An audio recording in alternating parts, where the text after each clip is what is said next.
Kalau dia tak kisah pasal mak dia waktu dia hidup, waktu mak mati pun maaf cakap, doa untuk anak yang Ya anak Allah. soleh tu kita tak dapat sebenarnya. Raya, mak yang masak, mak yang susun kuih, mak, semua mak. Tapi anak dara quarreling. ada orang anak mak kan, ada orang memang dah dibiasakan buat kerja rumah daripada kecil, lelaki kan. Tapi dia tu bersedia untuk berubah. Yang belum kahwin, cari orang yang willing to learn dan willing to change. Bayangkan kita ada anak, lepas tu suami makan, terus cuci tangan, terus keluar daripada dapur, tak tolong angkat pinggan tu, letak kat sinki kalau tak nak cuci. Kurangnya. Yes, betul Kan?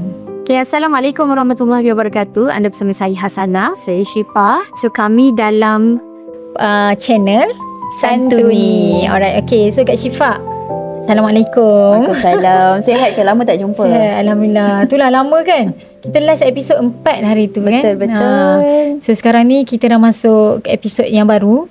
So pastinya banyaklah benda yang kita nak macam bersembang lah kan. Sebab kan banyak sangat isu. Nak raya hari tu kan kita ada banyak yang ini meninggal, yang ini hilang.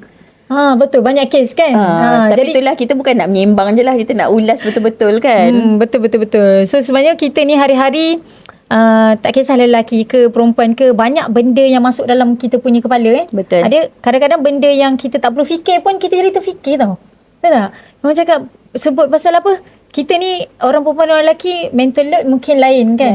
Tapi orang perempuan ni dia dah kena fikir benda kat tempat kerja ke kat rumah. Tapi dengan media sosial punya inti-inti tu, sebenarnya wanita hari ni dia tak perlu fikir banyak. Tapi sebab dia yang menjemput pemikiran tu melalui scrolling, dengar orang cakap. Itu yang kita sebenarnya cuba untuk bantulah penonton-penonton kita hari ni. Betul. So maksudnya kena tapis lah kot kan. Alright, okay. So kita mungkin tak ada nak intro panjang lah kan. So kita terus masuk kepada kita punya luahan lah. Okay. Kan? So luahan kali ni Kak Syifa tentang seorang isteri. Alright. Seorang isteri ni dia cakap kadang tu dia malas nak bising-bising dekat anak dengan suami dia. Sebab apa? Sebab biarlah dia buat semua. Macam tu, biarlah dia buat semua kerja-kerja rumah ke apa semua. Lepas tu dia cakap satu hari bila dia dah tak ada, barulah dia anak dan suami dia tu tahu nak hargai dia. Macam tu. Macam selalu dengar ayat drama je. Mak dah tak ada, baru kau tahu betapa sakitnya. Teringatlah kisah yang batu belah batu bertangkuk tu. Mak tu meluahkan rasa kecewa tu kan. Tu cerita dongeng lah. Kena telan. Macam tu kan. Lepas tu kena telan dengan apa? Batu kan. Batu bertangkuk. Okay. Tu kisah dongeng lah orang cakap kan. Tapi sebenarnya benda tu normal kan zaman sekarang? Normal. Tapi kan Kak Syifa bila dengar luahan tu, ada terms yang dia cakap nanti kalau aku dah tak ada, baru family hargai kan. Sebenarnya kita tak nak. Itu adalah satu benda yang paling menakutkan. Kalau kita dah tak ada, baru family hargai. Sepatutnya dalam rumah tangga atau institusi rumah lah, kita kena pastikan waktu kita ada, mereka hargai. Okay. Waktu kita ada baru hargai. Kan? Sebab selalu orang kata, bila aku dah tak ada, baru kau hargai, baru tahu apa pengorbanan aku. Sebab geram tu. Geram. Macam tu kan. Tapi silap sebenarnya. Nanti kita tak tenang bila dah mati. Sebab apa? Sebab kita tinggalkan legacy yang pemalas. Legacy yang tak kisah. Kalau dia tak kisah pasal mak dia waktu dia hidup, waktu mak mati pun maaf cakap, doa untuk anak yang anak soleh tu kita tak dapat sebenarnya. Betul-betul. Ada dengar juga yang macam Ustaz cakap kan, macam apa yang kita macam kita orang yang ada anak, dia tak mengharapkan benda lain melainkan apa yang akan berlaku selepas dia tak ada kan. Yes, betul. Maksudnya apa doa anak dia? Adakah sampai dekat dia kat dalam. Tapi sebenarnya masyarakat ramai tak tahu yang kita akan tinggalkan beberapa perkara. Kita akan tinggalkan ilmu yang bermanfaat. Lagi sedekah jariah dan juga doa anak yang soleh ni kan. Tapi orang nak doa anak yang soleh, tapi tak mendidik anak tu jadi anak yang soleh, soleha. Kita pernah bincang waktu podcast yang episod 1 ke 2, kita sebut apa sebenarnya definisi soleh, solehah tu. Kalau lah dah mak ni, ada contohlah, ada anak dara, tapi dia je buat kerja. Ramai tau sana. Faham? Raya, mak yang masak, mak yang susun kuih, mak, semua mak. Tapi anak dara quarreling. Faham? Tu anak dara. Biasa kita dengar benda tu anak lelaki tak perlu buat kan. Mak buat semua kan. Tapi maksudnya zaman sekarang anak dara pun dia macam anak lelaki. Macam ni. Betul. Sebab apa? Kita taklah salahkan gen tu kan. Nanti kan ada yang terasa kan. Kadang-kadang bukan setakat Gen Z je, Gen Y. Ada. Dia dah jadi ibu-ibu yang pemalas dah lah. Kan? Nampak sampah kat depan mata pun dah tak nampak. Tu yang satu kegusaran kita lah hari ni. Jadi kalau kita nak ada anak soleh-soleha, kita kena didik dia waktu kita hidup. Faham. Kalau tak kita menyesal tak sudah. Uish. Berat tu. Tapi Kak Syifah kan, tadi Kak Syifah sebut tentang apa, ibu yang pemalas kan. Okay. Tapi ada juga sebenarnya orang cakap ibu kena jadi juga ibu pemalas supaya anak dan suami tu tahu buat kerja. Maksudnya buat malas. Betul. Yang tu okey kan? Okey. Sebenarnya kalau kita tengok, bukan anak tak sayang kita. Kalau contohlah kita lah ibu tu kan, bukan anak tak sayang kita ataupun suami tak sayang kita. Bayangkan suami kita dibesarkan dalam keadaan mak dia, tak payah buat. Kan dia lelaki. Tak payah kan. Ataupun suruh buang sampah. Ataupun sidia kain, lipat kain, tapi lipatan tu tak sama macam yang mak tu. Biar mak buat je lah. Tak ikut spesifikasi. Ya, mak-mak zaman tradisional kan. Tapi akhirnya rupanya benda tu lah yang menjadikan suami kita pada hari ni. Faham tak? Okay. So bila datang kepada anak kita pula kan, kita tak payahlah, ya Allah serabutnya keluar dari dapur ni. Jadi bila kita dah penat, dah sakit, tak ada orang tolong umi pun. Contoh macam tu. Sebenarnya bukan diorang tak sayang, tapi diorang tak tahu. Dan tak biasa. Tak dibiasakan kan. Bahayalah juga macam tu kan. Yelah, sebab kita tak perasan tau benda macam tu. Sebab kita nak cepat contohnya kan. Tak payahlah basuh pinggan tu, cepat. Basah, jangan main air. Sabun. Jangan main air. Itu biasa kita cakap kan. Sebab anak kita ni sebenarnya dengan memanglah nampak dia bermain air. Anak-anak kan tak boleh lari duduk dalam tandas. Ni akan basuh tandas, main air rupanya. Ya, sangat mandi dahsyat. Punya lama nak pergi sekolah. Gitu. Mak-mak kita ni mulalah kan. Pentinglah seorang mak tu, dia bila dah sampai tahap penat macam tu, dia kena pergi kelas agama, dia kena pergi kelas mungkin healing Quran. Sebab dia rasa suami abaikan dia. Tapi dia sedang mengabaikan perasaan dia. Faham tak? Dia macam tak apalah, dia struggle dengan diri dia padahal dia ada suami. Kecuali mungkin ada yang Allah uji suami yang betul-betul pemalas. Yang tu memang betul-betul apa orang panggil? Teruk. Ada satu kata minta maaf lah kan. Tak, biar awak hidup. Biar awak hidup kan. Yang tu itu biasa netizen kita guna. Lainnya biar awak dengan mayat dulu sama je lah, zombie. Lebih kurang lah macam tu kan. Yang tu maksudnya yang tu memang ujian kepada isteri tu sendirilah kan. Betul. Melainkan memang suami ada je tolong kan. Macam Kak Syifah tadi, maksudnya tadi Kak Syifah cakap mungkin suami ada je tolong kan. Cuma kita lah bila penat tu kita rasa macam kita seorang saja yang bukan macam tu. Tapi ada banyak movie-movie lah kan. Siapa-siapa yang menengok movie-movie Korea ke Jepun ke kan, orang Melayu ada ke? Tak ke saya tak tengok. Ada satu movie ni seorang mak tu setiap hari rutin last anak dia lah anak tak tolong. Lepas tu dia masak, orang tak makan. Tak tahulah, mungkin penonton-penonton dah pernah tengok. Last kali dia buat apa? Dia masak untuk diri dia je. Lepas tu dia tak cuci kain selain kain dia je. Dan dia tak cuci pinggan selain pinggan dia je. Sebab apa? Sebab dia dah penat. Dia dah penat. Tapi dia sebenarnya strategi. Dia tak ada cakap, nanti aku dah mati, tak. Dia tak cakap. Sebab dia tahu kalau dia cakap tak guna pun. Jadi dia stop buat benda tu. Apa yang berlaku? Cuba teka. Dia dah ada anak dah tadi. Dia ada 2 anak lelaki, anak perempuan dengan suami dia. Mungkin suami ni teka lah kan. Suami dan anak dia start berubah sebab dia nampak perubahan kepada mak dan isteri tu. Betul. Tapi worst case, anak nak pergi kerja atau sekolah, tak ada baju nak dipakai. Baru dia rasa macam tu. Anak lapar. Sebab dia ada sesi tu dia dah masak. Tapi orang tak makan. Ayah dia order pizza. Dia orang habiskan pizza tu makan. Last kali kata order je lah pizza. Dia cakap kan. Jadi bayangkan pizza kalau makan seminggu. Naik jemu nak muntah lah macam tu. Tu mungkin strategi yang kita boleh pakai.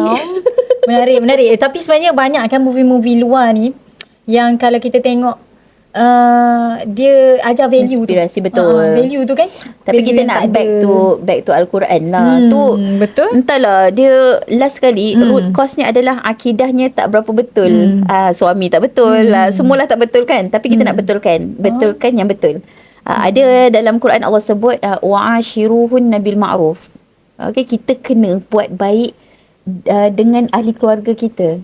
Surah apa tadi? Surah An-Nisa ayat 19. Kita kena gauli isteri dengan cara yang baik.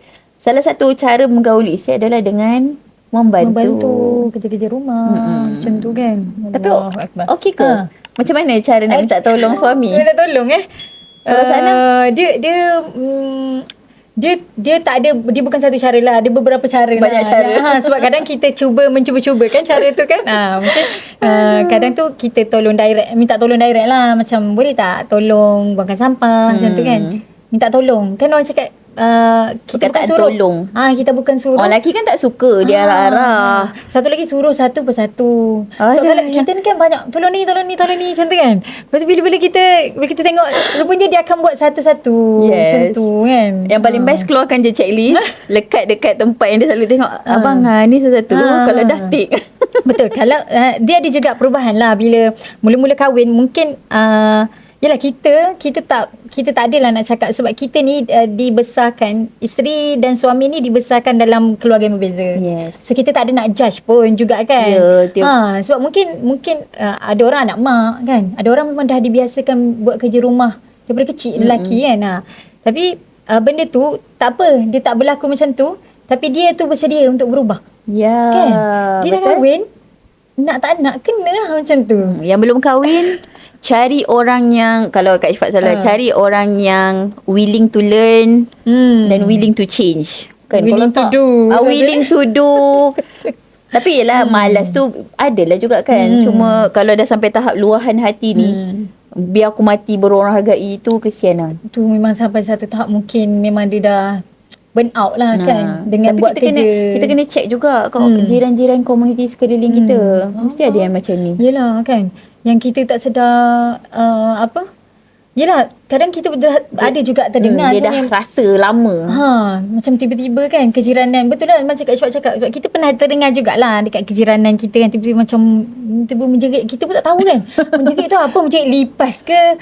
Tapi sebab kita, kalau kita ada orang cakap kalau dengar aku dah menjerit, itu adalah panggilan keempat untuk anak-anak. Pertama slow lama macam tu lah kan. Siapa rasa jiran sebelah suruh mandi dengan jiran-jiran dia pergi mandi. Sebab dengan suara tu kan. Okay Kak Syifat, tadi kita sebut bila kita bincang panjang-panjang tadi kan. Tapi sebenarnya kita sekarang ni kita tengok zaman moden ni lah kan. Zaman moden ni Mak-mak bekerja kan. Sebenarnya ada dalam satu kajian oleh Khazanah Institute, tak silap macam tu kan. Sebanyak 63.6% sebenarnya wanita yang bekerja tanpa bayaran berbanding lelaki. Dan bayaran itu masuklah ke buat kerja-kerja rumah tu. 63.6 ya. 63.6% ni tahun banyak. Lepas punya data tu. So maksudnya dekat tempat kerja dah satu dah. Dia punya workload dia. Balik rumah workload dia bertambah lagi kan. Itu tak masuk lagi yang kalau tinggal sendiri, rumah sepah tak apa tau. Yang tinggal ngemak mertua, tu tajuk lain dah pula nanti. Itulah. Tapi kita faham. Okay, kita pun masing-masing struggle benda tu. Betul. So apa kita nak bagi tips praktikal sikit lah kan, untuk diri kita juga sendiri. Betul. Itulah. Kak Ifat ada share lah beberapa tips praktikal yang sebenarnya sendiri pun buat juga. Pada yang bekerja ke yang tak bekerja, sebenarnya suri rumah lagi tinggi dia punya kadar penat, depressed dia tu sebenarnya. Sebab dia rutin kan. Kau pagi bangun cuci baju, lepas tu sidai baju, lepas tu lipat baju. Bukan sehari? Yes. Dan kita tak boleh nafikan, kita yang bekerja, kita tak lipat baju setiap hari. Yes, betul. Kita tak sapu setiap hari. Sangat benar. Okey. Jadi kita nak memahami dua, mungkin penonton-penonton ada yang suri rumah, ada yang bekerja. So ni mungkin tips-tips praktikal yang membantu lah. Yang pertama sekali, kena minta bantuan sebelum penat menjadi marah. Kan orang perempuan kalau dia dah penat dia tak boleh. Sebab tu kena cari orang perempuan yang hafal hadis la taghdab wala kal jannah. Masya-Allah. Setiap kali tu baca hadis. Dah hafal pun marah. Jadi apa lagi kalau tak hafal kan. So penting untuk kita pergi ke majlis-majlis ilmu lah untuk meredakan kemarahan. Sebab kita dah yang suri rumah kan. Di suri rumah terutamanya bila dah bergelut hari-hari bergelut dengan benda yang sama, dia tak boleh, dia memang kena keluar. Betul. Kan? Tapi kita faham mungkin ada yang suami yang tak boleh nak diminta bantuan, minta bantuan dengan kawan. Dia actually, abang saya dah penat ni, boleh tak tolong uruskan sekejap anak lepas maghrib ni? Bagi saya dia macam tu je. Tu oh selalu macam tu ke? Tak ada kalau kita tak ada nak ada masa. Sebenarnya nak ada masa tu nak melipat kain seorang-seorang. Kita ada ke fasa dah tua-tua ni macam lipat kain sambil tengok Korea apa semua. Dah tak sempat. Ya Allah tak kan. sempat nak tengok lah. Tapi lelaki lebih mudah bertindak kalau kita bagi penerangan arahan awal lah. Cuma ada cara dia. Ada setengah orang ada dekat thread tu kan dia tulis, kalau minta bantuan lelaki buang sampah, ceritakan cara-caranya. Jangan, bang tolong buang sampah tak? Abang tolong buang sampah, lepas tu tolong cucikan tong sampah tu dan masukkan plastik. Bila kita sebut 3 benda tu, kita akan tengok hasil yang terbaik lah. SOP lah. Dia macam kat tempat kerja. Macam tu kan? SOP lah. Sampah. Kita meraihkan orang lelaki yang dia satu arahan satu je dah. Abang beli tempe, okey tempe je datang. Tapi memang mostly macam tu kan. Itu lelaki punya personality lah. Ya, kita kena raikan. Kita dah bincang sebab banyak kan. Sebab dia pun dah, betul, episod sebelum ni kita dah bincang kan. Sebab dia pun meraikan kita. Nak lagi yang bercakap tak berhenti. Ya, kan. Ramai ni geng-geng cakap tak berhenti ni. Okey. Yang kedua, jangan lepas minta bantuan, lepas tu kritik. Itu pantang lah. Sebab dia akan menyekat kesukarelawanan anak dan suami tu. Apa? Kritik result ke? Macam nanti tolong lipat kain ya. Okey. Biarlah dia orang lipat kain. Sekali bila tengok lipat kenapa macam ni? Sama. Macam sikit. Janganlah kritik. Sebab benda tu kecil je. Bila kritik, tak apalah memang orang buat. Lepas tu, dia dah penat-penat lipat, kita bongkar depan tu. Akhirnya, kalau kita lah. Macam tu kan. Kalau kita pun sedih lah sebenarnya kan. Pernah tak dulu kena ke? Dulu apa dengan mak ke? Kita tak adalah kain. Kita ada cerita lah masa kecil. Kita ingat sampai sekarang lah. Siang ikan. Kalau mak kita ajar dulu siang ikan. Masa tu kita siang ikan. Kita tarik insang dia tu, kita habis sampai ke isi perut kan. Isi perut habis kan. Tapi mak kita cakap macam ni, ikan tu elok. Mungkin sebab kita orang susah kot dulu kan. Kita ada ramai. Jadinya bila ikan tu, setiap isi ikan tu kita hargai. So cara dia adalah kita potong part yang perut tu, je buat keluar perut dan insang je lah kan. Dahsyat kau. Tarik sekali dengan isi-isi dia. Kita tarik isi yang tu lah. Biasa bawah perut ikan tu kita tarik sekali kan macam tu. Tak, mak kita ajar kalau ikan tu fresh, buang isi dalam dan insang sahaja. So isi masih banyak. Tak kacau isi. Lepas tu kalau goreng pun tak pecah. Yes. Tu mak kita sampai sekarang lah kita ingat. Kat Syfaq pula tapi tak adalah bukan, kita tak anggap benda tu perfection betul. mak kita, tak. Kita macam satu skill lah. Ilmu baru kan. Kat Syfaq pula cara menyapu. Kata, kakak ni kalau menyapu macam orang sakit belakang. Bongkok-bongkok. Tak. Macam ni lah. Maksudnya tak tunduk bawah. Rupanya mak-mak ni dia nak kita setiap inci tu kita sapu. Faham tak? Kita tak tunduk yang bawah-bawah tu. Sebab kita nampak macam mana Umi nak sapu? Rupanya Umi tunduk macam ni. Bawang masuk ke bawah tu. Dia kritik juga tapi lepas tu dia ajar. So lepas ni kalau memang sampai ke besar menyapu memang setiap inci tu. Kan melekat kan benda tu kan? Memang macam ikan tadi tu. Sampai kita dah kahwin, dah ada anak apa semua, kita ingat sampai sekarang. So kepada Gen Z jangan cepat sentap sebab benda tu lah yang akan mematangkan kita punya skill rumah tangga. Nanti anak akan guna ilmu dan kemahiran tu. Percayalah. Dan ni tips yang ketiga, simple je. Kita kena libatkan anak-anak juga. Sebab anak-anak ni dia bukan ikut apa yang kita cakap tau sebenarnya. Dia ikut apa yang kita buat. Dia tengok apa action dia akan tengok apa kita buat. So itu lagi bagi impak besar lah. Dan kalau mak dia masuk dapur ngamuk je, memang dia tak nak lah masuk dapur. Kan. Jadi kita kena belajar jugalah pada mak yang buat luahan hati tu, refresh balik. Kena ada circle kan. Circle betul. Circle tu sangat membantu. Sebabnya bila kita, betul lah macam Kak Syfaq cakap tadi, bila buat rutin yang sama, bila kita keluar sekejap Walaupun sekejap jumpa kawan-kawan kan, dia refresh sebenarnya. Yes. Balik semangat. Tapi kepada suami-suami, anda tak terlepas, ada 2 tips untuk anda. Ada juga tips kan. Sebab disebabkan anda, luahan hati ni berlaku. Kan. Terasa tak? So tips pertama, hargai pasangan anda. Buat macam waktu kita bercinta. Boy, waktu bercinta dulu, terima kasih, minta maaf tu tiap hari ada I love you. Bila dah kahwin, jadi kita refresh balik, kita hargai pasangan. Actually ada tiga formula. 3 formula. Wah, 3 formula kata-kata yang boleh diaplikasikan. Okay, ikut saya.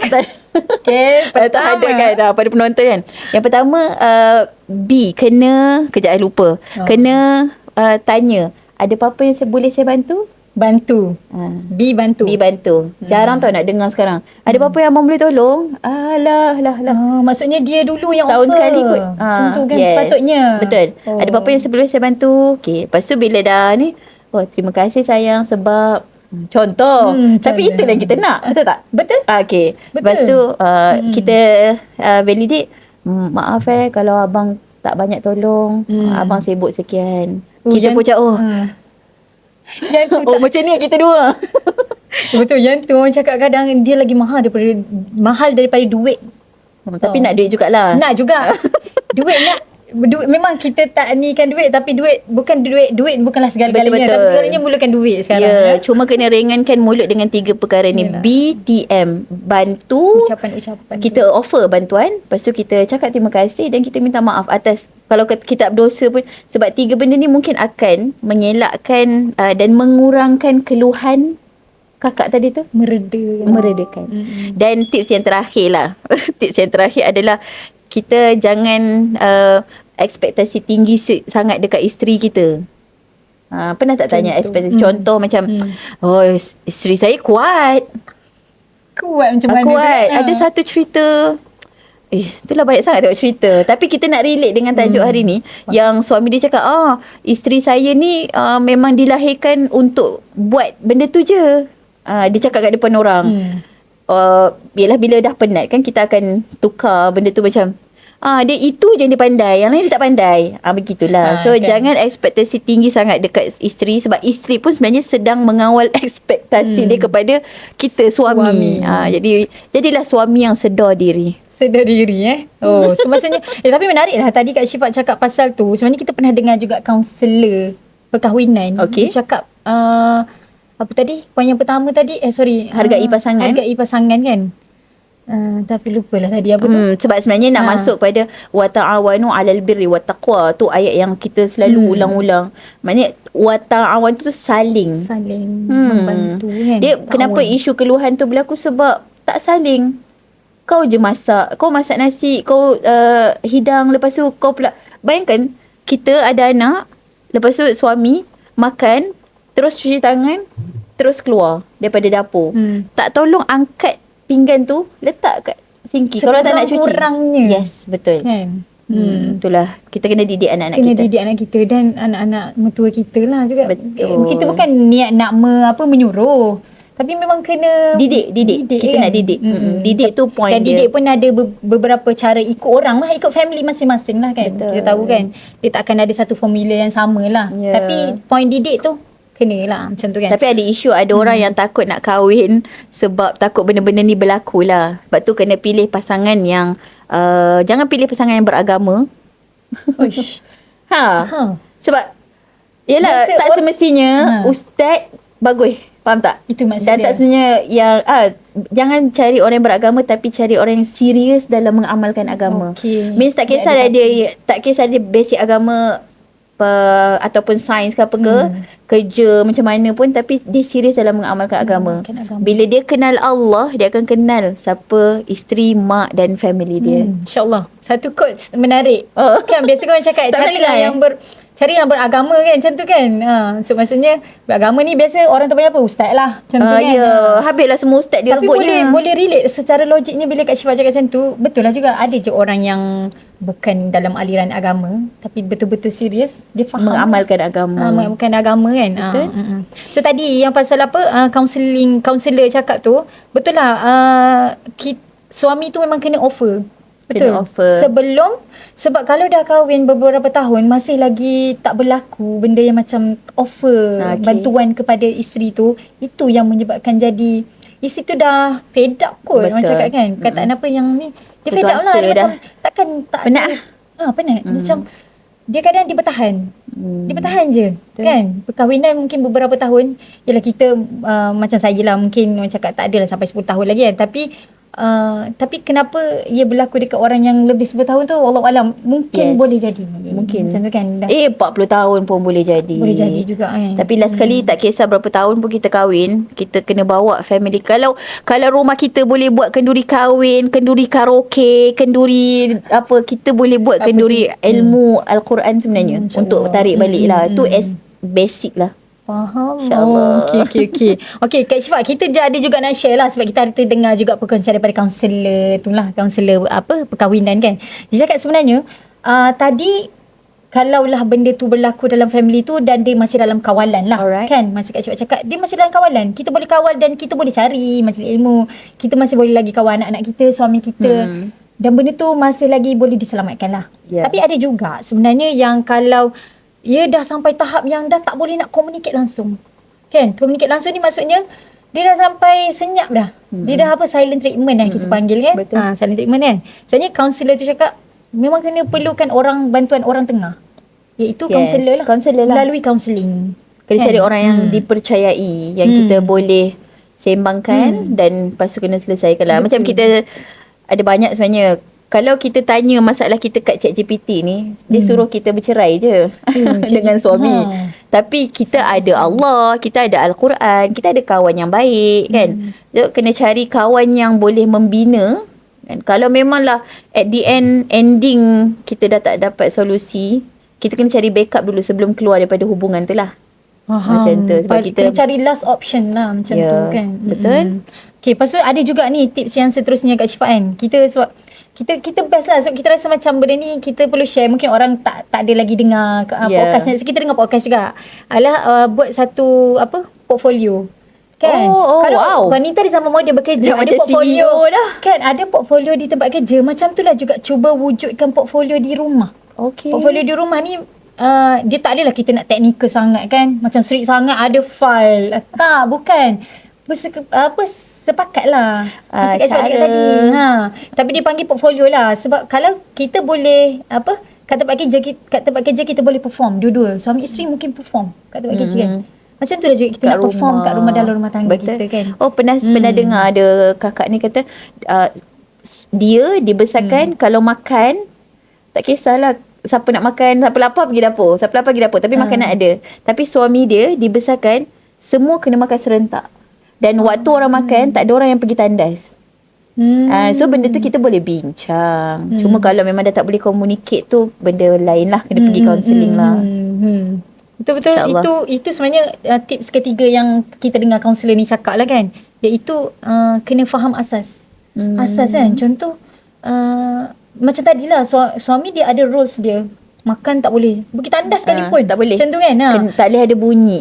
Tak boleh ada macam tu kan. So maksudnya kena tone down sikit lah. Mungkin isteri tak macam tu. Yes. So yang penting yang asasnya adalah semua orang boleh makan pada waktu itu. Betul. Actually cari titik temu. Titik temu kan. Kena faham titik temu dan asas dia tu lah. Betul. Dan sebenarnya dia walaupun ianya sukar tapi tak mustahil lah. Kan gitulah. Kita tak nak sampai tahap kalau lah mak masih ada, kita tak nak. Kita nak kalau mak dah tak ada pun saya boleh ganti tempat mak. Ada macam tu. Ni kalau lah mak masih ada, lepas tu kita dah tak tahu dah masak nasi pun hangus, masak air pun hangus. Kesian kan. Yelah sebab dia tak pernah buat kan benda tu kan. Sebenarnya isteri-isteri yang macam dia tak didik anak dengan kerja-kerja rumah ni, dia sebenarnya tak tenang nak meninggal. Sebab anak tu tak pandai nak urus diri. Suami tu tak pandai. Tapi tak tunggu meninggal lah Kak Syifa. Jangan tunggu meninggal. Jangan tak tunggu meninggal. Sekarang pun kita risau kan. Contoh nak lagi contoh anak yang nak masuk sekolah rendah. Tadika okey lagi sebab kita tahu cikgu pun perhatian dekat budak tadika lain kan. Once masuk darjah 1, macam kita lah pengalaman kita, anak kita masuk darjah 1, macam-macam Kak Syifa. Macam mana dia pergi tandas tu, kita risau. Betul. Dia makan ke tak, itu dia pandai ke baru kat sekolah kan. Dari sudut dia berkomuniti. Itulah banyak sebenarnya. Itu yang best jadi seorang ibu dan seorang isteri. Cuma kena ada ilmu, insya-Allah. InsyaAllah. Itulah kan. Soalnya kalau kita nak bincang ni Kak Syifa, dia tak habis lah kat sini kan. Dan dia akan panjang. Cerita pasal penat ibu ni, ada orang sampai buat buku Kak Syifa. Betul kan. Pergi PBKL banyak buku pasal ibu penat, ibu mengeluh, ibu beremosi kan. So pasal ibu. Kenapa pasal ibu? Kenapa tak ada buku pasal bapak? Tapi ada dekat PBKL sebenarnya ada juga pasal bapak kan. Sebab dia dah mula ada kesedaran orang untuk buat bapak kena macam ni, macam itulah kan. Sebabnya dia takkan, rumah tangga tu takkan dapat dibina kalau tak ada teamwork tu. Macam gitu. Alhamdulillah. Yang penting bersyukur ada suami. Alhamdulillah. So alright, okay, betul. Kak Syifa setuju. So rasa setakat itu sajalah Kak Syifa kan. Untuk tajuk ni, mungkin kalau ada penonton-penonton mungkin ada luahan ke apa semua kan, boleh je nak komen dekat kita punya shorts, dekat kita punya full video. Siapa yang rasa pengalaman sama. Mungkin dan juga boleh jadi luahan tu adalah luahan yang inspirasi kan. Kan? Sebab ramai yang berkorban sampai terkorban. Tu masalahnya. Kita nak cuba carilah apa solusi sebelum meninggal, insyaAllah. Alright, okay. So insyaAllah Kak Syifa. So sebelum tu, sebelum kita berakhir, so jangan lupa untuk subscribe, like video ni dan juga share kepada orang lain untuk mendapatkan manfaat bersamalah daripada video ni. Dan juga jangan lupa subscribe channel Santuni untuk mendapatkan video-video terbaru daripada kami. So Kak Syifa, terima kasih. InsyaAllah kita jumpa next episode. InsyaAllah. Assalamualaikum warahmatullahi wabarakatuh.